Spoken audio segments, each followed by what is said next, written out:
obsessive. We get him on conspiracy to commit murder. Checkmate. Come on, hold your breath. What you do with my money?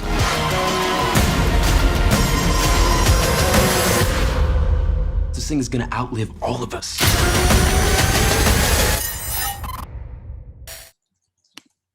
Tiller, hello. There we are, back on. How are we doing, man?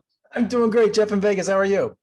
I'm doing great, Jeff. Thank you so much for having me on today, man. Oh, my pleasure. I'll tell you this much, Tiller. I have not lobbied for an interview for a movie like you in a long time because I have such a connection to Silk Road, which is, by the way, I have to say, first of all, you were spot on because I got to tell you my story real quick. I lived with a hacker from 2012 to 2013, and this is when Electronic Daisy Carnival came to Vegas. You know, the height of it, and I walked by one day and I go, "What's up?" And he's like, "Oh, I'm on Silk Road." I go, "What's Silk Road?" And he showed me, you know, the tour that you get onto it.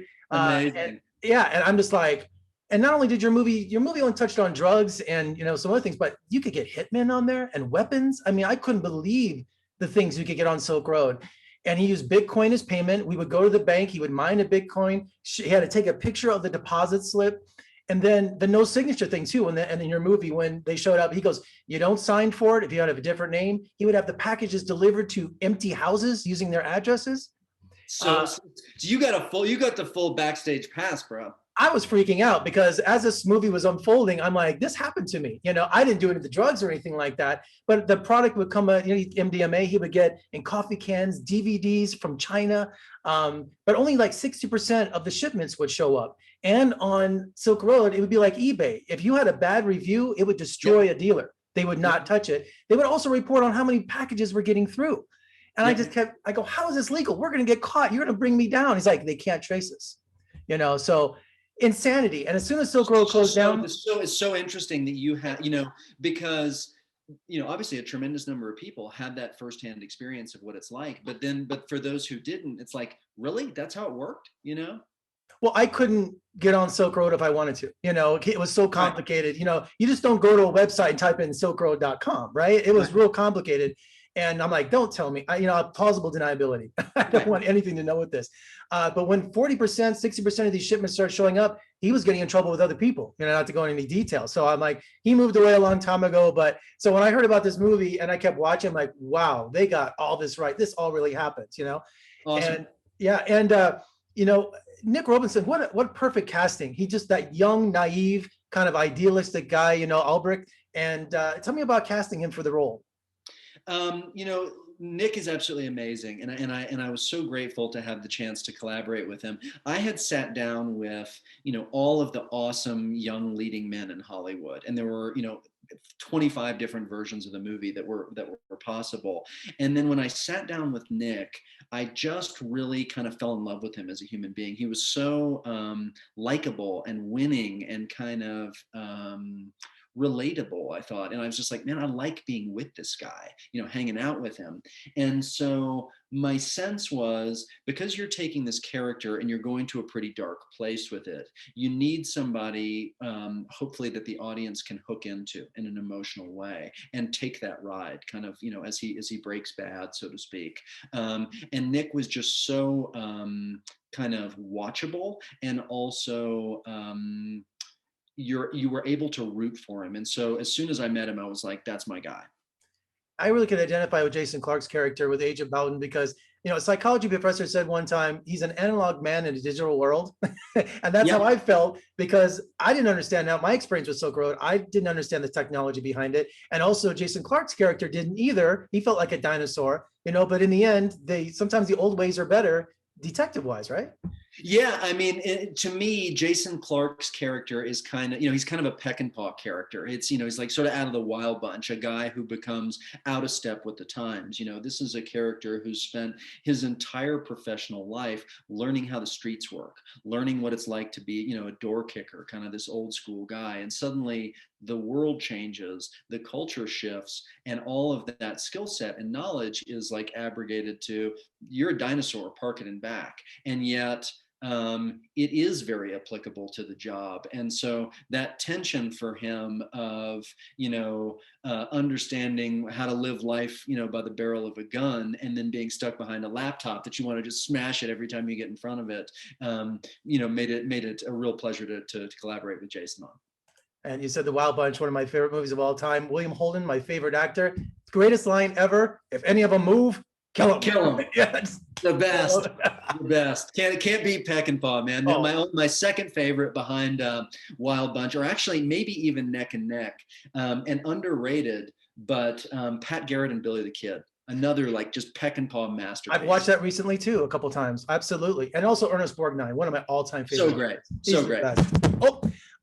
And finally today, did you have advisors on this movie? Either law enforcement or people who use Silk Road? Because, a lot of that couldn't be by chance. A lot of that is facts. I'm a big believer in the value of technical advisors. My sort of feeling is surround yourself with people who are smarter than you, who are experts, who know what they know, and sort of trust them and rely on them. So there was a whole kind of host of technical experts. There's, the cops that I've known over the years, both sort of good and bad, crooked cops like Michael Dowd from the 7-5, as well as, sort of righteous cops and DEA guys, like those that appear in other films, Last Narc and things that I've done. And then there was, of course, all of the technical advisors. There was an amazing tech advisor named Tony Castillo, who's, was, I think, kind of a reformed black hat turned white hat hacker, and really understood with great specificity and intimacy the mechanics of the dark web, and was able to kind of constantly help triangulate the accuracy of it, such that if you're a lay person, you don't know anything about it, hopefully you're still able to to track the movie and understand the plot. Whereas also, if you're somebody that is really hip to this stuff and knows how it works, hopefully it's working on both of those levels and appealing to both sectors of the audience. And I heard in his final days, President Trump was even considering pardoning Albrecht. That didn't happen, thank God. But I mean, how wild would that be? Why would he do that? Well, there are interesting kind of conflicting takes about Ross, and here's an astonishing fact for what it's worth. Ross was sentenced to 2 life sentences plus 40 without the possibility of parole, which is significantly harsher a sentence than what El Chapo received. So there are many people who feel like that was a grave kind of miscarriage of justice, whatever this guy had done, inarguably, criminal, but does it warrant a sentence that's worse than El Chapo? So I think that there's kind of been this enduring fascination with Ross Ulbricht of, okay, will he get a second chance? Will he ever have kind of the ability, because this is somebody that, for better or worse, changed the world, but for Silk Road, none of us would have ever heard of Bitcoin. Yeah, he was a 21st century fence. That's all he was. He wasn't selling drugs. I'm not giving him a pass on what he did, but the laws haven't caught up to the technology yet. So yeah, I agree. I think that was way harsh. He was just a glorified fence is all. So, but it was too harsh.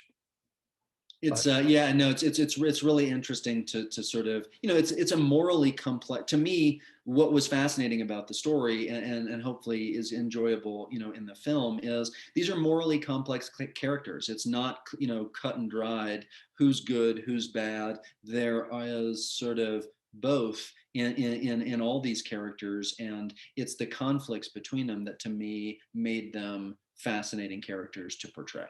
Yeah, because in the end, I'm a libertarian. You can do what you want as long as you don't hurt anybody else. You shouldn't. The government should be in my business. What I want to do. How I know morality. You can't legislate it. So, Tiller, thank you. And I think Ross was a true blue believer in that. That wasn't a mask. It wasn't a facade that he was projecting. That was an animating, guiding principle for him, which is, hey, we as citizens have the right to our individual freedoms. That was important for the film, not just some kid trying to make a buck. He had a reason behind it all too. So, Tiller, thank you so much for talking to me, man. What a great discussion, great film, and come out to Las Vegas soon. We'll hang out. We'd love to have you. All right, man. Thank you so much. I really appreciate your time and your interest in it, and I loved your firsthand knowledge of it. So I don't know what you're talking about, Tiller. I don't know what I'm talking about either. I retracted it wholeheartedly.